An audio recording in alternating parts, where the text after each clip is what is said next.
Un feliz sábado para todos, el Señor les bendiga. Muy contentos de tener este día tan especial, de estar aquí con ustedes, acompañándoles en el Día Mundial de los Conquistadores. Ya habíamos tenido el Día Mundial de la Juventud, pero en este caso en específico es el Día Mundial de los Conquistadores o de los clubes. Y ahorita el pastor dijo algo, ¿no? Dijo que los guías mayores iban hasta los 35 años, es decir, vamos a ver, ¿cuántos aquí son menores de 35 años? Vamos, levanten la mano porque es un dato estadístico que necesito mirar. Menores de 35 años. Bueno, según la Iglesia Adventista, el 60% de los miembros que se bautizan en la división suramericana son menores ¿de qué? De esta edad. De esta manera se cree o se tiene estimado que los jóvenes son la mayoría en la iglesia. Y bueno, el pastor me alegra que diga que son menores de 35, porque precisamente estaba el sábado pasado por ahí con uno de mis conquistadores amigos, y yo estaba con el celular, y vio que abrió una aplicación que se llama Snapchat. Se queda mirándome y me dice, ¿y usted tiene Snapchat? Si eso es para los jóvenes. Uy, golpe bajo, ¿verdad? Sí es cierto que tengo algunas canas ya, pero todavía nos consideramos parte de la juventud de la iglesia. Pero tal vez ellos no nos están viendo así. ¿Y por qué no nos ven así tal vez? Porque la juventud de hoy en día, mis apreciados hermanos, es una juventud totalmente diferente a como lo fui yo tal vez, o a como lo fue ¿quién? Como lo fueron ustedes. La juventud de hoy en día enfrenta grandes problemas, y esos problemas hoy los voy a denominar gigantes. ¿Pero por qué gigantes? ¿Qué problemas enfrenta la juventud hoy en día? Entonces vamos a nombrarlos: drogadicción, alcoholismo, promiscuidad, bullying, matoneo, cualquier cantidad. Pero usted me dirá, pero esas son las mismas que habían en mi época, ¿verdad? El problema no es que sean las mismas, el problema es cómo están siendo los jóvenes hoy en día bombardeados. Mis hermanos, hoy en día el mundo para los jóvenes cabe ¿en qué? Se me quedó. ¿En un qué? En un celular. Todos los días, WhatsApp, Facebook, Instagram, llenos de ¿qué? Llenos de mensajes para ellos que los incitan. A nosotros, yo estaba revisando esta semana problemas que aquejan a la juventud. Y bueno, uno de ellos que vi se llamaba el Choking Game, no sé si lo han escuchado, o juego de asfixia. Ya se imaginarán, ¿no? Si te asfixias y mueres, pierdes. Ese es el juego, ¿verdad? Es llegar a un punto de ahogarse, de desmayarse, pero que también los puede llevar ¿a dónde? A la muerte. O cuando hablo con ellos, me hablan de algo de algo que pues yo no había escuchado, ¿no? El famoso, ¿qué, Sofía? El twerking, ¿no? Yo ni sabía, pero prácticamente es una invitación a la promiscuidad. Y tal vez los papás dirán, y bueno, ¿y eso qué es? ¿Eso existe? Posiblemente nosotros todavía no lo entendemos o no lo sabemos, porque en nuestra época pues era jugar tángara, yerbis, bobis, venados y cazadores. Eso era nuestra juventud. Pero hoy en día, mis apreciados hermanos, los jóvenes están enfrentando gigantes, gigantes que deben saber cómo combatir, gigantes que los atacan día y noche. Y no son a los jóvenes de afuera, queridos amigos, es a los jóvenes ¿de qué? De nuestra iglesia. Una vez una mamá me decía, no, es que yo no sé qué hacer con mi hijo, es que es terco. Yo le dije, hermana, amén. ¿Cómo que amén? Le dije, sí, porque es que esa terquedad que tienen los jóvenes, lo que debemos hacer es ¿qué? Enfocarla, encauzarla, llevar y aprender que estos jóvenes se vuelvan tercos por Jesús. ¿Por qué? Porque es que la juventud tiene algo que no tenemos los que estamos más pues, es que ya no sé ni en dónde ubicarme, apreciados hermanos. Los que somos mayores, ¿verdad? Y es que tienen un coraje, tienen una capacidad, son totalmente valientes. Y si yo miro la Biblia, mis apreciados hermanos, díganme nombres de personajes bíblicos que están en nuestra mente.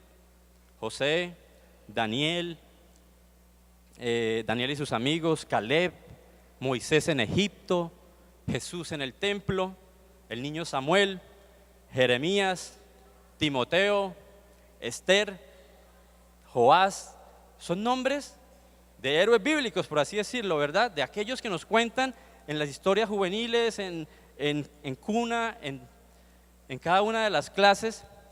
Pero si nosotros vemos que las historias más grandes de estos personajes fueron cuando ¿qué? Cuando eran jóvenes. ¿Por qué? Porque sus corazones, mis apreciados hermanos, el corazón de los jóvenes es un corazón sin prejuicios, es un corazón que está dispuesto a obedecer. Es una generación que yo he denominado la generación sin miedo. Les voy a contar una historia que sucedió hace poco con estos jóvenes conquistadores. Resulta que hicimos un viaje a unas cuevas en San Gil. Y nosotros como directiva siempre buscamos la seguridad, es decir, tratar de que el riesgo de llevar a sus hijos a una actividad de estas conlleve los menores riesgos, porque precisamente lo que queremos es que disfruten, que aprendan y que lleguen a sus casas nuevamente a estar con sus padres. Entonces, buscamos y decidimos ir a una cueva que queda por el lado del Páramo de la Salud. Y bueno, yo me acordaba en mi época cuando fui, yo dije, no, sí, es oscura, hay que pasar una parte gateando y al final hay que saltar a un pozo. Pero pues no, o sea, seguridad o nivel de seguridad medio, por así decirlo, medio. Entonces, no fuimos y llegamos a la cueva, entramos todos muy contentos, felices, pasamos un momento agradable, pero llegaba el momento que yo más esperaba y era el momento de saltar al agua. Ustedes dirán, pues que saltar al agua, sí, pero es que es dentro de una cueva donde está rodeado de paredes, donde las luces, si apagas la linterna, es totalmente cero, donde el guía te dice, ve allá abajo, bueno, allá caiga. Y me quedo yo como líder, director, valiente, dije, voy a ser el último, ¿sí? Yo de último para ver que todos bajen, ¿no? Para ver que todos están bien. Entonces, me hice adelante y empecé a ayudarle al guía pues para que ellos bajaran. ¿Y cuál es la sorpresa mía? Que estos jóvenes parecían, ¿se han visto los pingüinos cuando van a entrar al agua que están así todos paraditos? Estos jóvenes, espere que cuente hasta 3, 1, 2 y empezaron a saltar uno tras de otro. Y yo recordaba en mi época, eso hubo desmayados, eso casi que tocó bajarlos con cuerda. Mejor dicho, ese día casi que no salimos de ese pozo porque no podían bajar esos guías mayores de mi época, y estos jóvenes sin miedo, uno tras de otro. Solo hubo uno por ahí que medio tocó, le conté la primera vez, no saltó, le conté la segunda vez, no saltó, entonces dije, los jóvenes de hoy trabajan es con retos. Dije, si usted no salta, usted me paga una hamburguesa a mí, pero si usted salta, y cuando iba así, ¡pum!, se tiró, o sea, eso no, ni esperó, eso escuchó la palabra hamburguesa con Big Mac, y él cayó, porque esos son los jóvenes de hoy en día, son jóvenes que no le temen a absolutamente nada. Y qué bueno sería que esa juventud, esa capacidad, esa terquedad que tienen, la enfocaran a ser, yo lo denomino entre comillas, tercos por Jesús. Pero saben, mis hermanos, hay algunas veces que menospreciamos a nuestra juventud y olvidamos ese hermoso consejo de Pablo a Timoteo en la primera epístola de San Pablo. En la primera epístola, a Timoteo. Y nosotros, en guías mayores, siempre que vamos a campamento, hay un concurso que se llama Busque rápido en la Biblia, ¿verdad? Aquí algunas de estas medallas hacen parte de las medallas que junto con Tatiana ganamos en el campamento de Conquiguías en Busque rápido en la Biblia, ¿verdad? Y hago un paréntesis acá. Esto, mis hermanos, es muy bueno. Llegamos contentos y felices de ganar en los campamentos. Pero lo mejor, y como lo dijo el pastor, lo mejor que le podemos brindar a nuestra juventud es la amistad, es lo que se vive en un campamento. Esas vivencias, yo no me acuerdo acá cuántas, de qué son o de qué campamento, pero sí me acuerdo de cada una de las vivencias que tengo en campamento. Y sí me acuerdo de cada uno de mis amigos que han ido conmigo a campamentos. Eso es lo que al final de cuentas queda en los campamentos, pero sobre todo ese acercamiento que tenemos como hermanos y con Jesús. Entonces dice primera de Timoteo, vamos a buscar a la cuenta de 3, Biblias cerradas, vamos a buscar primera de Timoteo 4:12. Quien lo encuentre, por favor, se levanta y lo lee en voz audible. Primera de Timoteo 4:12.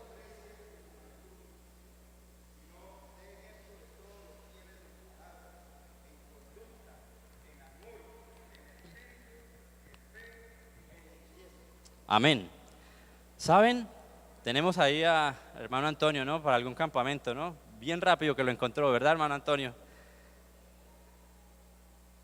La iglesia adventista, mis apreciados hermanos, es una iglesia de jóvenes. Y el pastor me quitó la frase, se me adelantó un poquito, pastor, pero esa frase estaba aquí. Y es la frase de la promesa, es esa frase que dice la hermana Elena G. de White. Y es que con semejante ejército ¿de qué? De obreros. Y yo me pongo a pensar, cuando uno va a ir al ejército, ¿a quiénes reciben en el ejército? ¿A los mayores de 50? ¿De 40? ¿De 30? Llegó una vez un anciano al ejército y dijo, vengo a enlistarme en el ejército. Le dijeron, no señor, usted ya tiene mucha edad. Dijo, ¿y es que acaso no necesitan generales? Entonces, normalmente, los que van a poner el pecho a las balas, ¿quiénes son? Los jóvenes, por las características que hemos dicho. Pero esos jóvenes tienen ¿qué? Rangos más altos que son ¿quiénes? Precisamente los generales, los coroneles, los capitanes, que son esas personas que por medio de su sapiencia, no solo adquirida en conocimientos específicos, sino también el bagaje que les da los años de entrenamiento y la vida misma, son los que los dirigen. Entonces nosotros aquí tenemos ¿qué? ¿Un qué? Dice la hermana Elena de White. Un ejército ¿de qué? De obreros, mis hermanos. Y yo a veces me pongo a pensar y es que ¿cuántas veces tenemos en cuenta a nuestros jóvenes en las actividades laicas? ¿Cuántas veces tenemos en cuenta a los jóvenes para cada una de las actividades? Nosotros esperamos, no, eso por allá cuando tenga 30, 35, lo vamos a poder utilizar. Mientras tanto, pues lo vamos ahí criando, pero realmente no es así, mis hermanos. ¿Son estos jóvenes la iglesia del mañana? ¿Qué dicen? No lo escucho. ¿Son estos jóvenes la iglesia del mañana? ¿Sí o no? Quiero escuchar un sí o un no. ¿Son estos jóvenes la iglesia del mañana? Está dividida, ¿verdad? Lo acabó de decir el pastor. No son la iglesia del mañana, ¿son la iglesia de qué? De hoy, mis apreciados hermanos. ¿Ustedes creen que vamos a esperar a que Noelia tenga 50 años? Yo creo que no alcanza a tenerlos, porque primero vamos a estar ¿en dónde? En la Canaán celestial. Entonces, ¿por qué no utilizar ese coraje, esas capacidades? Mire que un día fuimos a entregar literatura al parque de los niños. Y aquí yo he escuchado comentarios de muchos de los conquistadores que pues son así como un poco, pues es que esos muchachos, aquí, mejor dicho. Y me voy yo con estos muchachos a repartir literatura y llega uno, venía un señor, ¿no? Y él le repartió la literatura. Y ese señor le dijo que él era ateo. Oiga, me se engancha este jovencito a decirle un poco de versículos, decirle, pero ¿cómo va a ser ateo si Jesús vino, si Jesús murió? Yo me quedé así, porque era del que tal vez menos esperaba. Pero me di cuenta que a él no le dio miedo. Posiblemente si yo en mi época fuera a repartir un volante, yo soy ateo, no me molestes. Bueno, sí, yo salgo corriendo. Pero estos jóvenes de hoy en día, mis hermanos, no le tienen miedo a absolutamente nada. Nosotros a veces en la iglesia nos estamos enfocando en lo importante, ¿verdad? Y eso claro que tiene que ser así. Y a veces olvidamos lo urgente. Pero cuando algo se convierte en una urgencia, vamos a poner un ejemplo. Yo tengo que pagar todos los recibos, ¿verdad? Entonces el día primero me llega el recibo del gas. ¿Y es importante pagar el recibo del gas? Es de los más importantes, ¿cierto? Porque eso sí es el primero ese no esperan 2 meses, ¿verdad? Entonces es importante pagarlo y dice que fecha de pago 15, desconexión 17. Pero me llegó el primero y yo lo puse ahí. Si yo fuera y lo tuviera dentro de mis cosas importantes, voy el 2 o el 3 y el 4 y lo pago. Pero resulta que llega el 15, ¿el recibo de qué? El recibo, y resulta que ese día tal vez tenga que salir o tal vez no esté en la ciudad haciendo cosas importantes, pero ese día algo que era importante se convirtió ¿en qué? Se convirtió en algo urgente, tengo que pagarlo. Nosotros, para mí o para esta iglesia debe ser en estos momentos urgente que pongamos énfasis y atención en nuestra juventud, porque como les dije, son la iglesia del hoy. Y yo recuerdo cuando cuando tenía aproximadamente 21 años y era un miembro de iglesia, como muchos acá. Me sentaba, venía los sábados, participaba. Y un día, así como estaba Tatiana esta mañana leyendo los cargos, que a veces ni siquiera le ponemos atención, director de Conquistadores, director de Aventureros, director de Escuela Sabática, Diego Manrique. ¿De Escuela Sabática? 21 años, no había dirigido nada, ni canto dirigía. ¿Cómo puede ser que yo vaya a ser director de Escuela Sabática? Y alguien a la salida le dije, oiga, si escuchó bien, que es que yo, no, eso debe ser su papá. ¿Usted? No, llame si fuera usted. Yo renunciaba. Mis hermanos, hay algo que no tenemos en cuenta y es que Dios no llama al más ¿qué? Dios no llama al más capacitado. Dios llama al ¿qué? Al que tiene el deseo en su corazón de servir, porque en las manos de Él es que somos ¿qué? Somos poco a poco transformados. Y es aquí donde entramos rápidamente a ver la historia de David, porque estamos hablando de gigantes. ¿Y cuál es la historia más importante de la Biblia sobre gigantes? ¿La historia de quién? De David. Estuve por ahí leyendo y ¿saben cuántos años aproximadamente tenía David en ese momento? ¿Cuántos creen? Entre 14 y 16 años podría ser la edad de David, es decir, era un conquistador ya pronto a pasar ¿a qué? A pasar a guías mayores. Y resulta que ya había pasado todo lo que tenía que ver con el ungimiento de David. Y mis hermanos, a veces Dios nos llama, y volviendo a la historia de cuando fui nombrado director de Escuela Sabática con apenas 21 años, Dios a veces nos llama y nosotros rehusamos ¿qué? El llamado. Y es, pues no triste, diría yo, pero sí me deja a mí un desasosiego cuando la junta de iglesia se reúne, cuando los de la directiva de nombramiento se reúnen y con todo el esfuerzo y en oración ponen un nombre para que dirija ¿un qué? Para que sea director de algún departamento y nos rehusamos, mis apreciados hermanos. ¿Por qué digo que me parece triste? Porque si no confiamos en que Dios nos está llamando a desarrollar nuestras habilidades y nuestras capacidades, si no confiamos, no, normalmente siempre tenemos miedo. Yo les pregunto, ¿David tuvo miedo cuando enfrentó al gigante?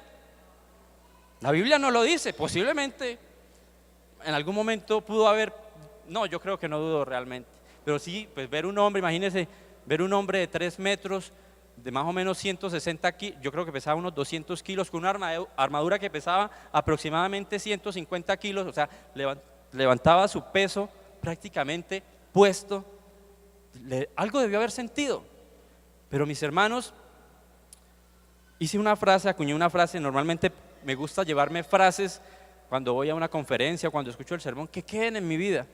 Y la frase que elegí para hoy es: si en tu vida hay miedo, en tu corazón no hay fe.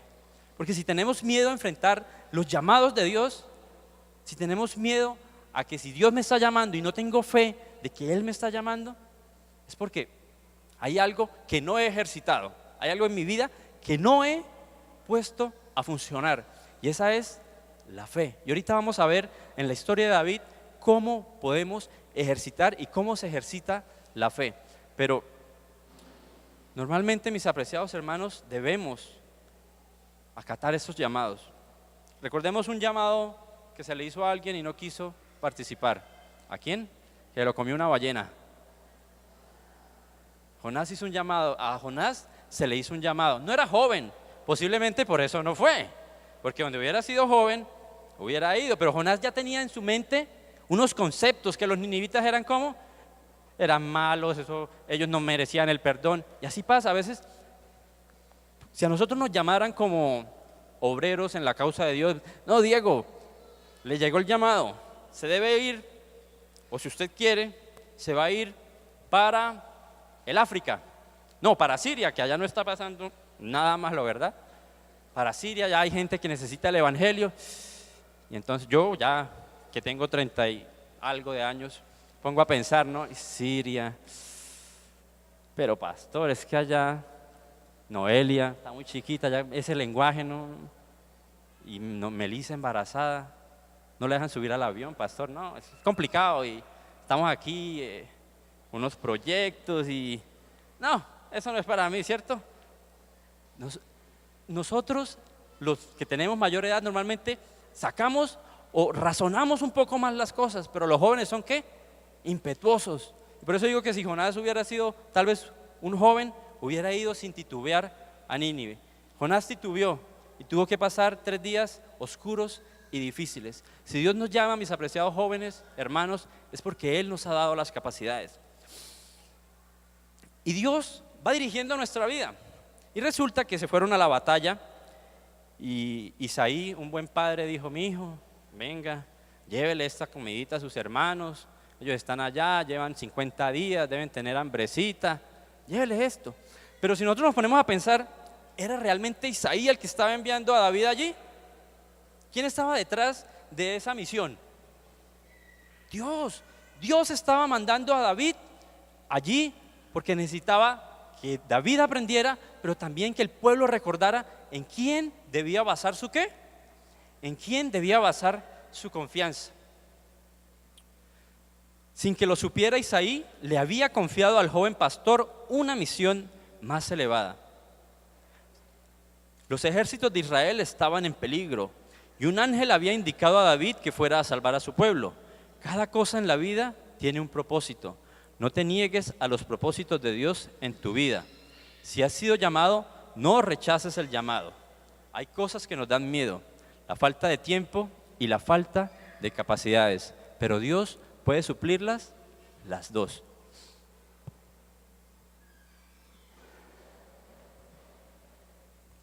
Y mis hermanos, David llevó lo que su padre le dio, puso el burrito, armó todo lo que tenía que ir, caminó los 25 kilómetros que tenía que caminar hasta donde estaban sus hermanos y llegó allí. ¿Y cuántos gigantes tuvo que enfrentar David? ¿Uno? Bueno, en esta mañana vamos a mostrar 3 gigantes que David tuvo que enfrentar. Y rápidamente vamos a buscar en nuestras Biblias, 1 Samuel 17, 26. El que se levante y lo lea, por favor, que lo encuentre de primero. 1 Samuel 17, 26. Y allí está, 26 al 28.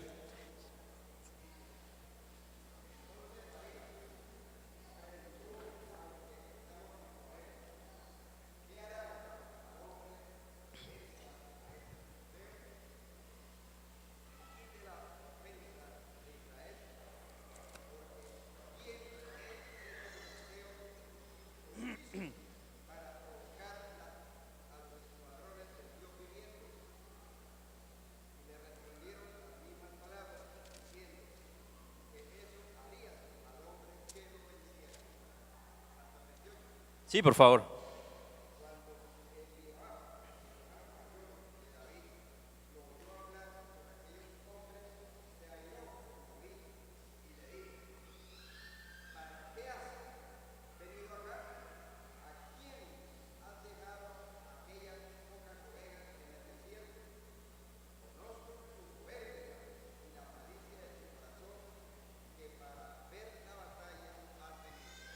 Amén.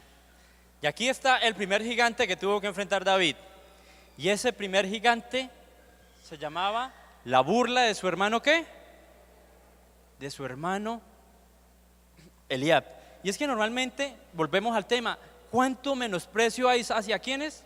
Hacia los más pequeños, hacia los más jóvenes. Y llega Eliab y ¿cómo le dice? Versículo 28. ¿Con quién has dejado aquellas pocas ovejas de mi padre? Es decir, usted, ¿con quién dejó las ovejas? Usted es un pastor, ¿qué hace aquí? Esto es para valientes, para guerreros. Los hermanos de David, después de que había sido ungido, todavía no sabían que era ungido para ser rey, pero sí habían quedado como con los hermanos, como los hermanos de José habían quedado con José, un poco indispuestos hacia David por lo que había ocurrido ese día. Y allí estaba Elías burlándose de ese pequeño pastor de ovejas de 14 años, ¿verdad? Pero Vamos a leer el versículo 29 y allí está la respuesta de David. Hay formas de vencer a los gigantes y aquí está la primera como venció David a este gigante. ¿Y cómo le dijo? Se airó y le dijo, pues ¿usted qué le pasa si mi papá me mandó y no sé qué? Nada. ¿Esa es la forma en que le contestó David? ¿Yo qué he hecho? Son solo palabras, ¿verdad? Es decir, David venció a este gigante por medio de la paciencia. Yo decía, ¿y David paciente de dónde? Ayer estaba yo en Senfer y estaba mirando las cabritas. Y pues encerradas son muy bonitas, pero no dejan de ser cabritas, ¿verdad? Ahora imagínese David pastoreando en un campo extenso a muchas ovejas. David había aprendido a ser ¿qué? A ser paciente, mis apreciados hermanos. Y evitó en ese momento hacer cualquier tipo de problema, de querella con su hermano. Y ante la más dura provocación, porque es que ¿cuándo es cuando más nos enojamos? Cuando nos provocan, cuando nos menosprecian, ¿cierto? Díganle usted que no es bueno para algo y mejor dicho, de ahí para adelante usted se vuelve un experto. Pero David, ¿qué? David, con paciencia, venció a su primer gigante. Esa capacidad que estaba teniendo Eliab para hacerlo sentir inferior. Y ahora vamos al segundo gigante que tuvo que vencer David en ese día. Entonces, después de esto, alguien escuchó lo que David había dicho y fue y le contó a Saúl. Y Saúl lo invitó a seguir a su campamento. Y vamos a leer el capítulo 33, el versículo 33, perdón. ¿Alguien que lo lea, por favor?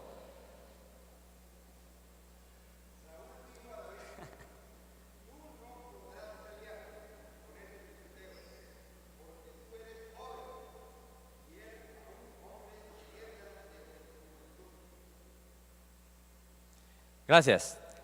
Mire que aquí llega algo y es la desconfianza de Saúl.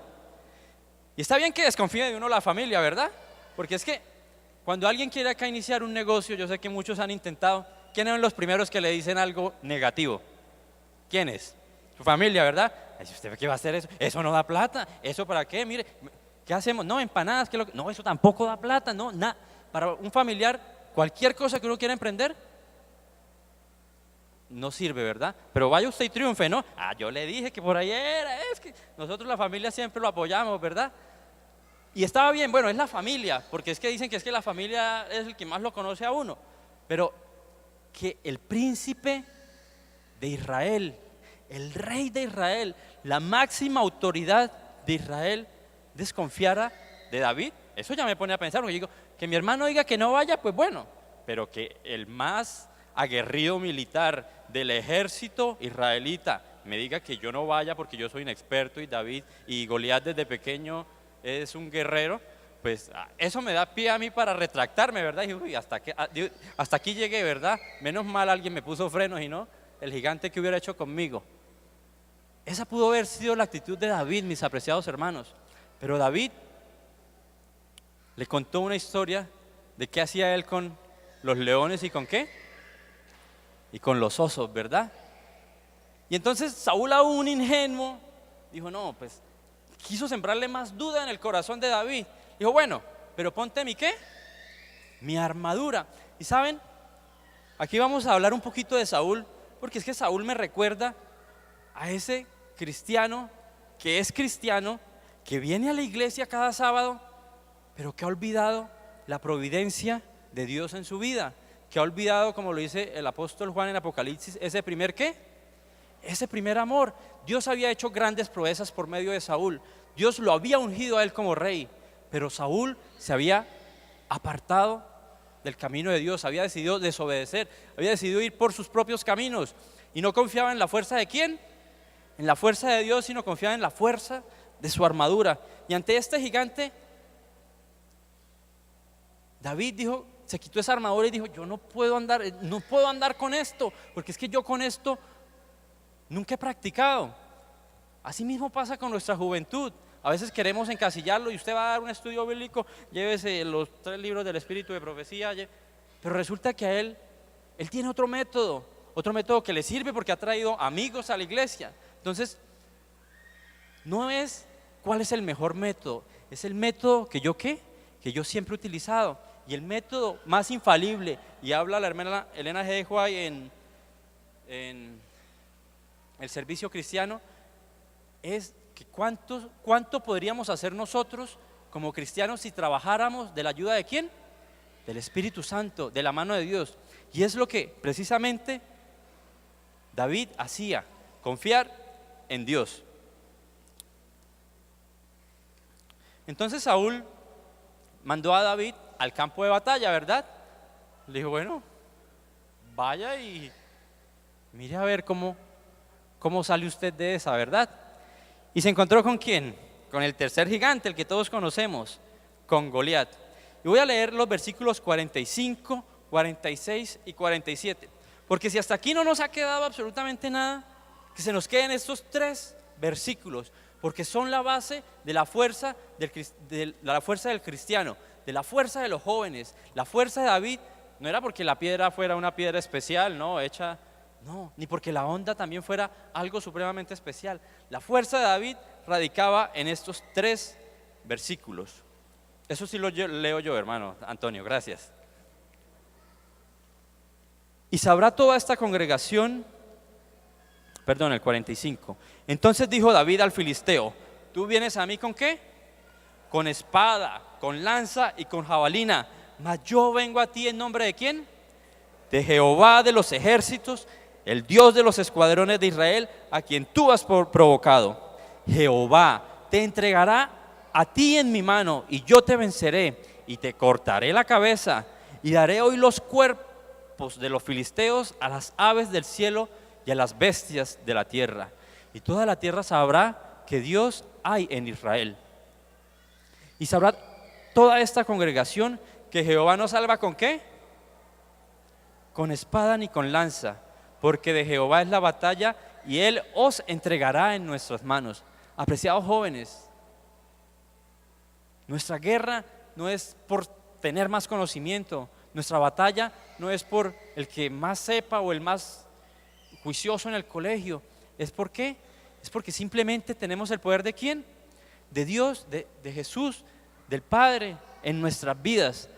Y era que hasta aquí David prácticamente él ya había llegado como caliente al encuentro con David, ya había vencido 2 gigantes. Nosotros pensamos que el gigante era el primero, pero no, ¿qué va? Él en su fe ya había sido ¿qué? Ya había sido fortalecido, ya venía caliente, venía de 2 batallas con su hermano y con Saúl. Y yo me pongo a pensar sobre esa fuerza que debemos tener, que es la fe. ¿Cómo se ejercita la fe? ¿Cuántos aquí tienen músculos? Pregunta obvia. Me imagino que no contestaron porque todos tenemos músculos, ¿verdad? No me refiero a músculos grandes, sino todos estamos revestidos de músculos porque está en nuestro cuerpo. Pero si de pronto nosotros tenemos un grupo que sale a montar bicicleta, ¿verdad? Y el primer día llevamos a un amigo, que no voy a decir su nombre, y este amigo empezó a la mitad de la subida de 3 esquinas allá por Acapulco. Ya vamos a llegar. Y pues uno pues con el ánimo que necesita darle, ya casi 2 curvitas. Y 2 curvitas y este hombre eso se puso blanco, se puso pálido, vomitó 3 veces. ¿Y por qué sucedió esto? Porque sus músculos no estaban ¿qué? No se había ejercitado, era la primera vez que salía. Entonces la ruta le pareció un poco dura. Y cuando nosotros vamos al gimnasio el primer día, ¿no? Con una pesita así de grande, por allá escondidos en una esquinita donde no nos vean que es la pesa más pequeña, pero nos toca empezar por ahí. Así debemos ejercitar nuestra fe, apreciados hermanos. Nuestra fe se nos ha dado en una medida y debemos trabajar cada día en esa fe. Pero cuando yo voy al gimnasio, hay otros, ¿no? Esos que utilizan esos discos grandes, ¿no? Y empiezan y se lo ponen acá, van a hacer pecho, ¿no? ¿Y ustedes creen que estos muchachos hacen cara contenta cuando están alzando estas pesas?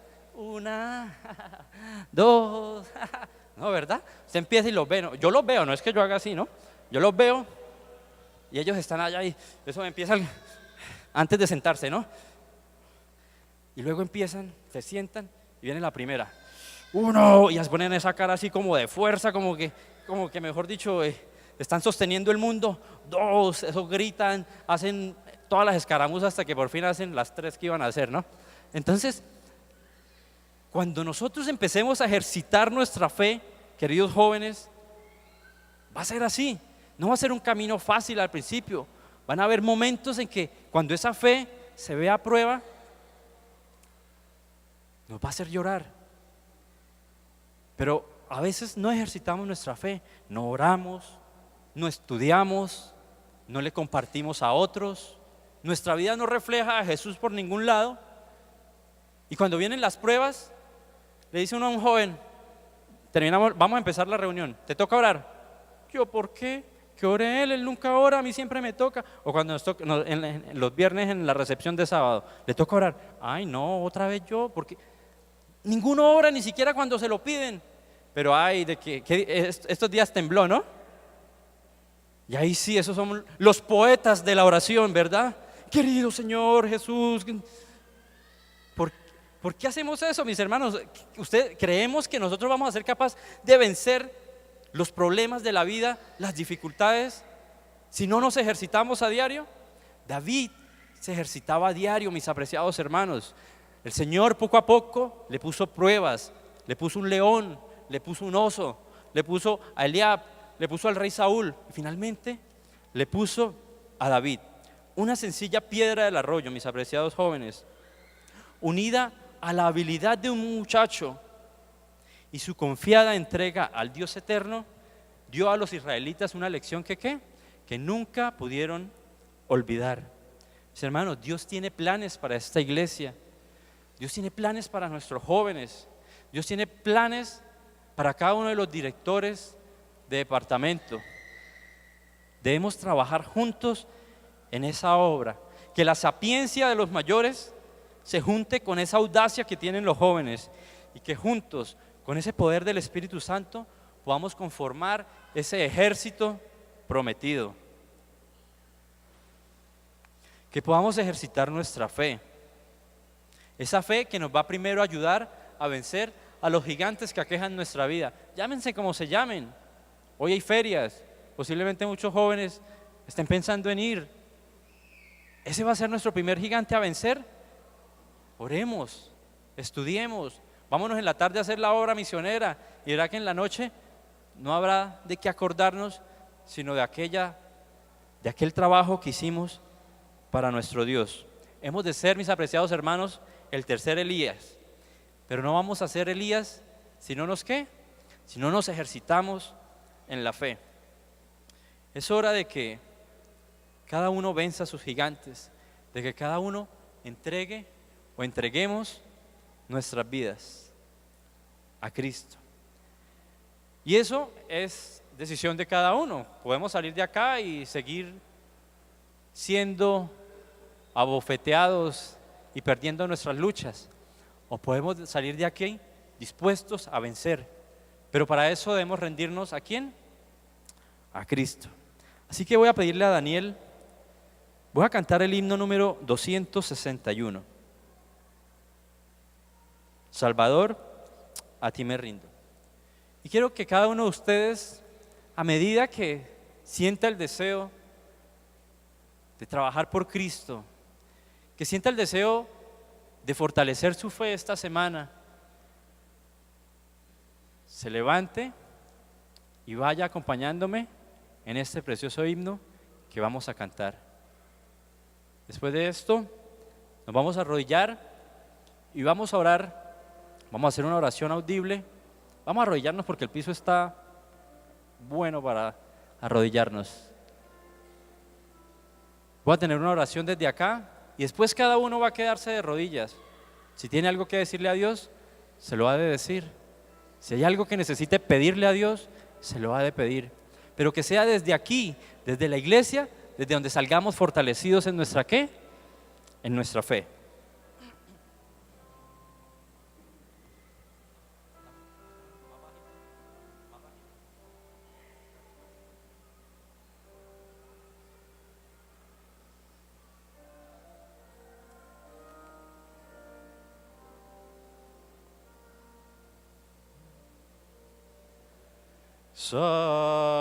Salvador, a ti me rindo, obedezco solo a ti, mi guiador, mi fortaleza. Do encuentro Cristo en mí. Yo me rindo a ti. Yo me rindo a ti.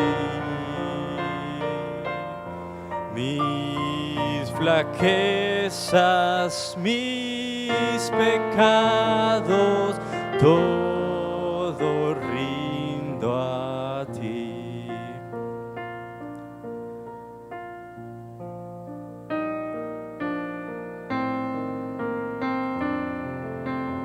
Mi contrito corazón, oye Cristo, mi plegaria, quiero en ti tener perdón. Yo me rindo a ti. Yo me rindo a ti. Mis flaquezas, mis pecados, todo rindo a ti.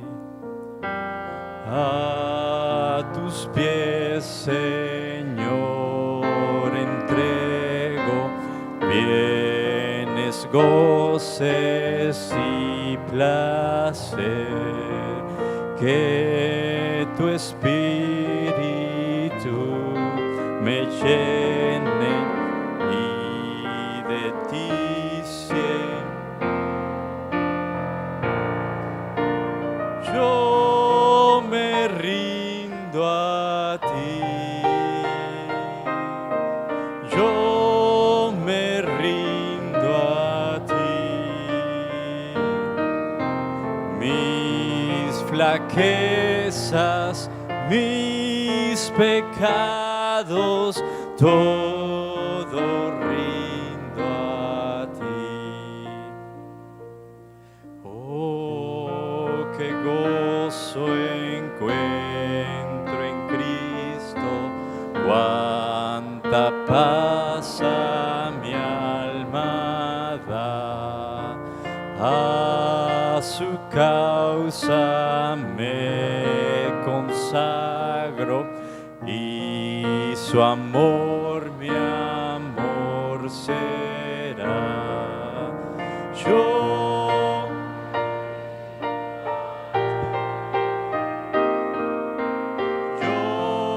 me rindo a ti.